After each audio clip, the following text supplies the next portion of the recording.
오늘은 하나님은 가정이 우선이다 하는 제목의 말씀을 나누겠습니다. 하나님은요, 늘 가정이 우선입니다.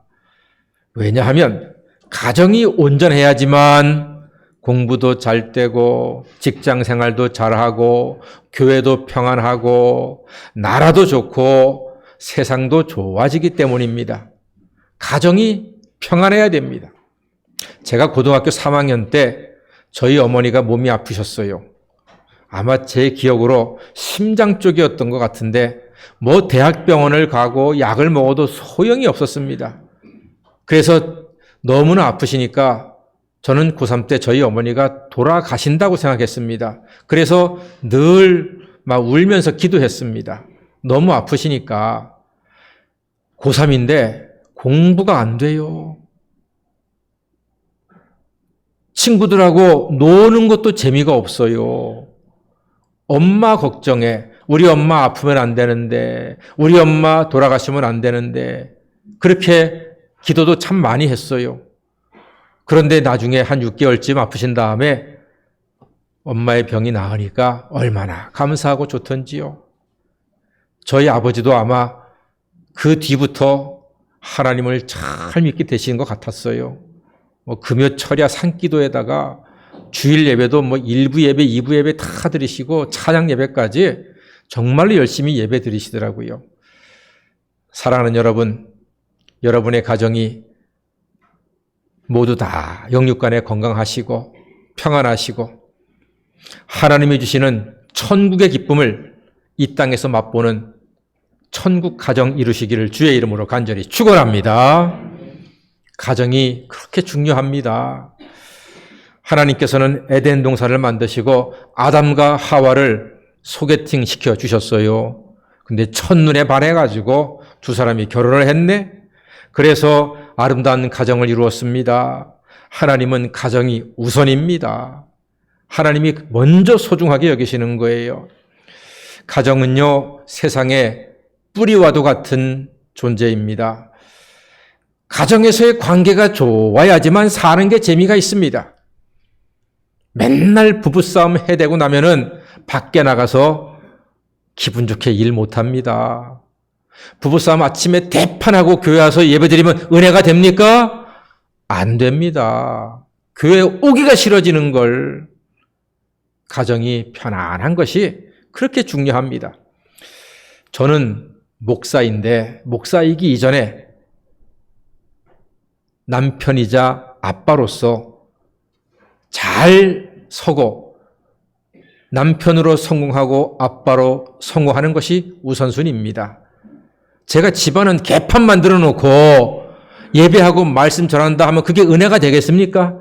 안 됩니다. 안 됩니다. 제가 그걸 알기 때문에 저도 살다 보니까 토요일 날 부부싸움 할 때가 있어요. 와, 근데 토요일 날 부부싸움하고 강단에 서니까 이거는 설교를 못 하겠는 거야.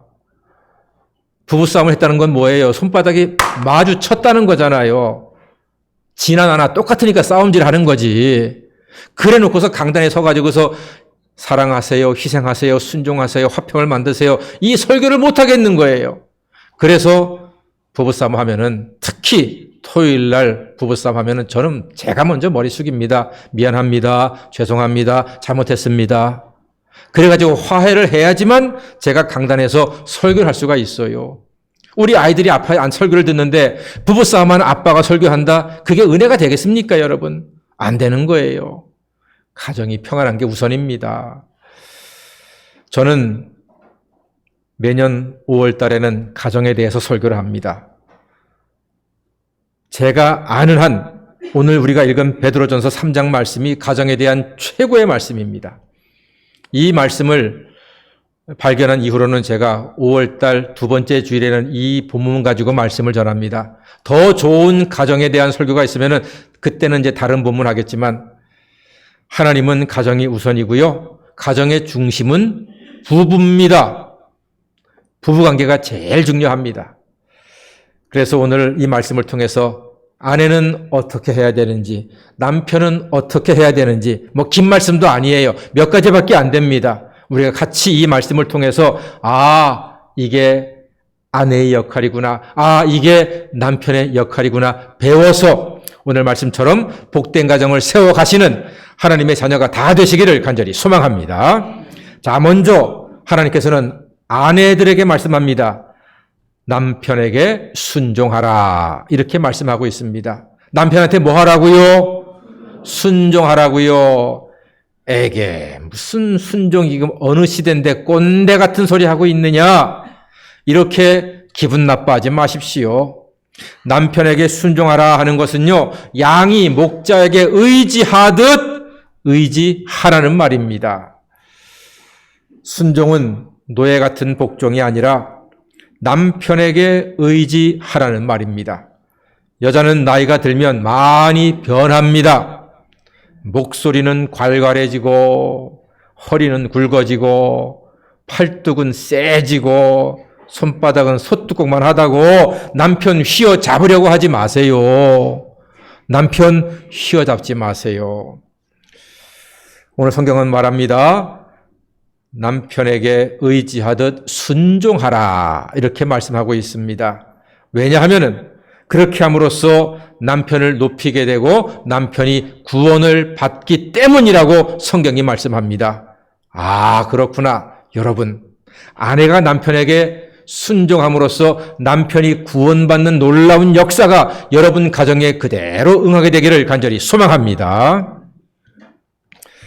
그것이 바로 오늘 성경의 가장 아름다운 최고의 미라고 이야기를 합니다.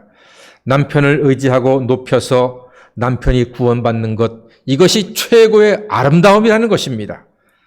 여자분들이 착각하는 게 있지요. 외모가 이쁜 게 최고라고 생각을 합니다. 수술도 하고 화장도 하고 예쁜 옷 사고 좋습니다. 그럴 수 있습니다. 그렇게 해도 괜찮습니다. 그러나 오늘 성경은 분명히 말씀합니다. 남편에게 순종하고 의지함으로써 남편이 구원받는 것이 최고의 아름다움인 것을 기억하시기를 바랍니다. 그게 하나님의 말씀입니다. 외모 50이 넘으면 다 거기서 거기입니다. 다 비슷해요. 50 넘으면요, 한 30대까지 40까지는 좀 이쁜 여자, 안 이쁜 여자가 구분이 되는데 제가 보니까 50 넘으면요 다 비슷해요.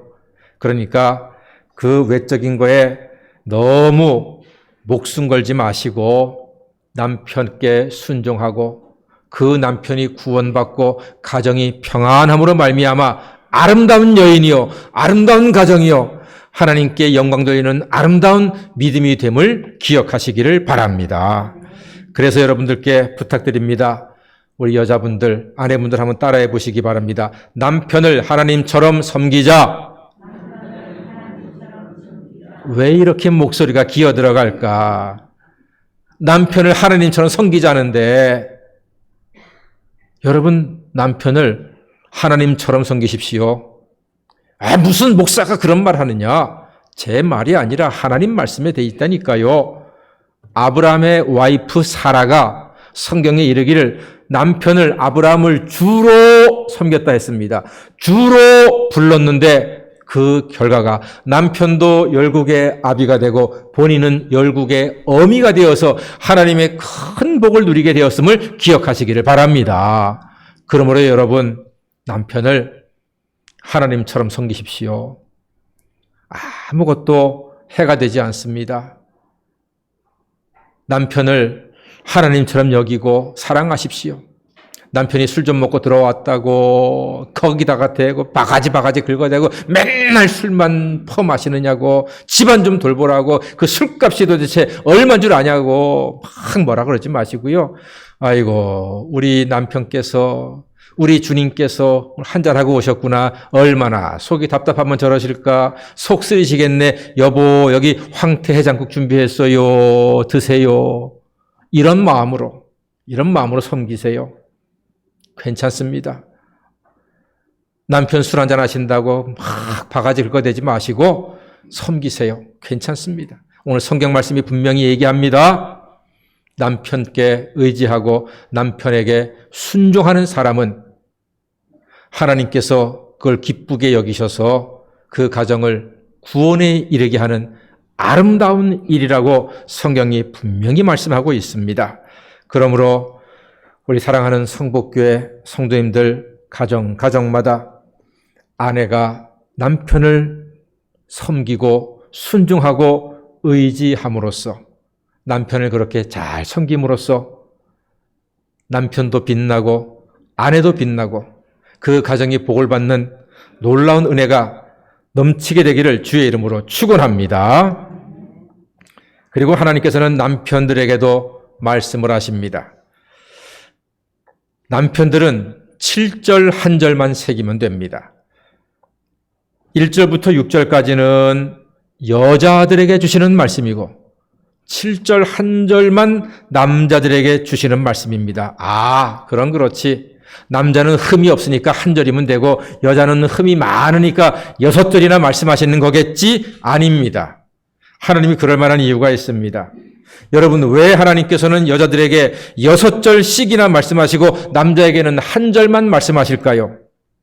여자들은요, 길게 얘기해도 다 알아들어요. 근데 남자는 길게 얘기하면 잘 못 알아들어요. 그러니까 아내가 뭐라고 하면은 남자가 뭐라고 하죠? 결론이 뭐야?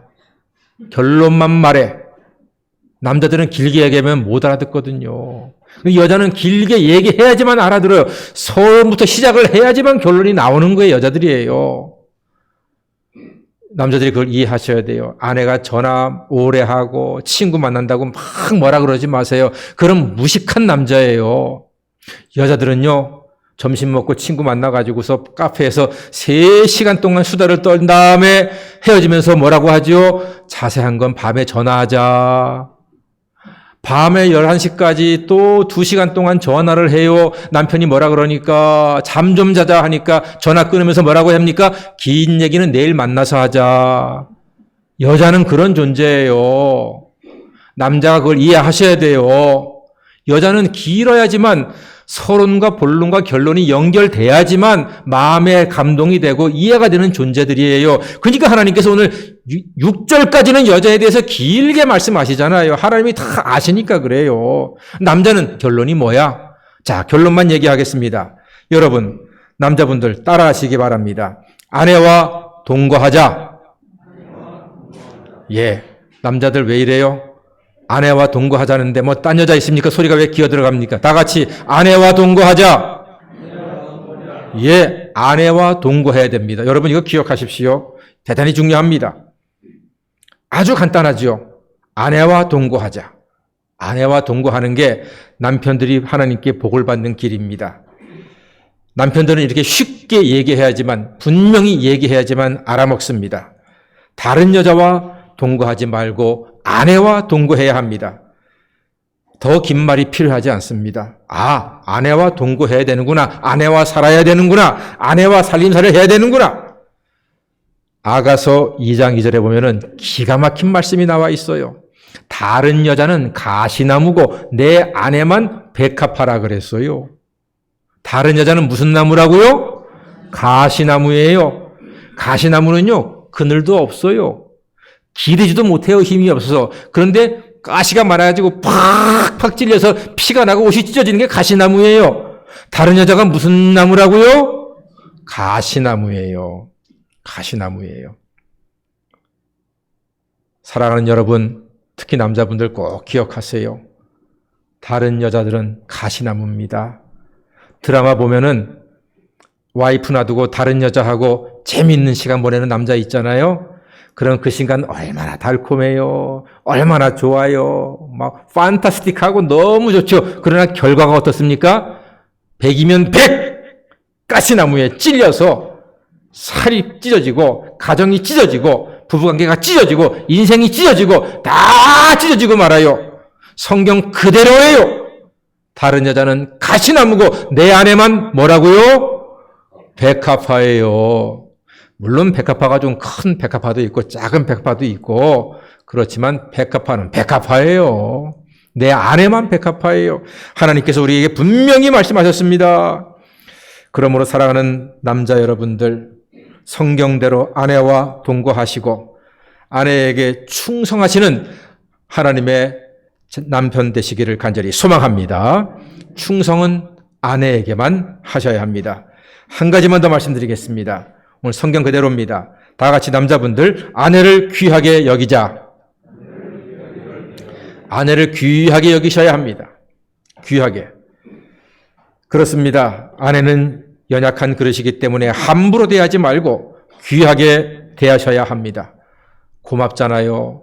남의 집 귀한 딸이 별로 가진 것도 없는 남자한테 시집 와서 고생하면서 아기 낳고 키우고 살림하고 세간살이 늘려가고 집 늘려가고 나중엔 돈까지 벌어오고 세상에 그런 사람들이 어디 있습니까? 그런 여자를 귀하게 여기셔야죠. 고마워해야죠. 그래서 아내가 파트로 매주를 쓴다 하면 남자들은 뭐라고 해야 됩니까? 아멘 하시면 됩니다. 파트로 매주를 못 쓴다는 건 아내들이 더 잘 알아요. 아내가 그렇다면 그런가 보다 하세요. 그게 아내의 마음에 평안함을 주는 겁니다. 아내가 잘못했다고 깨우려 하지 마세요. 아내가 스스로 깨닫게 놔두세요. 아내가 잘못했다고 여러분 말하지 마세요. 그냥 놔두세요. 그게 남편의 합당한 자세입니다. 오늘 성경 분명히 말합니다. 아내와 동거하고 아내를 귀하게 여기라고 했습니다. 귀하게 여기니까 아내가 하는 말과 행동을 다 귀하게 여기셔야 합니다. 당신 틀렸어. 당신 이거 아니야. 이런 말은 하지 마세요. 그게 하나님께서 우리에게 주시는 말씀입니다. 그렇게 함으로써 가정이 평안하게 되고 하나님께서 영광 받으시는 가정이 된다는 말입니다. 여러분, 이게 왜 중요한지 아세요? 왜 남편은 아내와 동거하고 아내를 귀하게 여겨야 하는가? 오늘 말씀에 분명히 말합니다. 그리할 때에 기도가 막히지 않는다 그랬습니다. 여러분 놀랍지 않습니까? 남편 여러분들, 아내를 귀하게 여기잖아요. 그리고 아내와 동거하잖아요. 기도가 막히지 않는데요. 이 말은 기도에 하나님이 응답해 주신다는 뜻입니다. 얼마나 좋아요. 아내를 귀하게 여기면은 가정이 평안하고 기도에 응답하시니 하나님의 역사를 맛보는 이 놀라운 역사, 이 놀라운 일이 우리 성복교의 모든 남편들에게 선물로 허락이 된 줄로 믿습니다. 그러므로 딴 얘기할 거 없어요. 하나님은 가정을 우선시하는데 아내는 남편을 존대하고 순종함으로써 참으로 하나님께서 그 가정을 복되게 하고 그 가정을 아름답게 하는 놀라운 열매를 얻을 것이요. 남편이 아내를 귀하게 여기면은 남편의 기도에 응답해 주시는 놀라운 열매를 하나님께서 허락해 주실 것입니다. 평화로운 가정, 행복한 가정은 우리 모두의 소망입니다. 그런데 저절로 당연히 가정의 평화와 행복이 오는 것은 아닙니다. 대가를 지불해야 됩니다. 나라의 평화는 국민의 세금과 젊은이들이 군대 가서 병의 의무를 행하기 때문에 우리가 평화를 누리는 것입니다. 이처럼 가정의 평화와 행복은 누군가의 피와 땀과 눈물로 지켜집니다. 그 중심의 하나가 바로 엄마들입니다. 아내들입니다. 여자분들입니다. 우리 주부님들의 모든 수고 덕분에 가정이 평안하고 우리 주부님들의 헌신 덕분에 가정이 건강하고 이렇게 잘 지낼 수가 있습니다. 우리 가정 주부님들에게 사랑의 마음으로 뜨거운 박수 한번 보내드리겠습니다. 예. 저는 남자분들이 환호까지 할 줄 알았습니다. 예, 환호는 하지 않고 박수만 치셨습니다. 그게 어딥니까? 그리고 여러분, 울타리 같은 남편들의 수고와 헌신으로 가정은 행복을 지속할 수가 있습니다.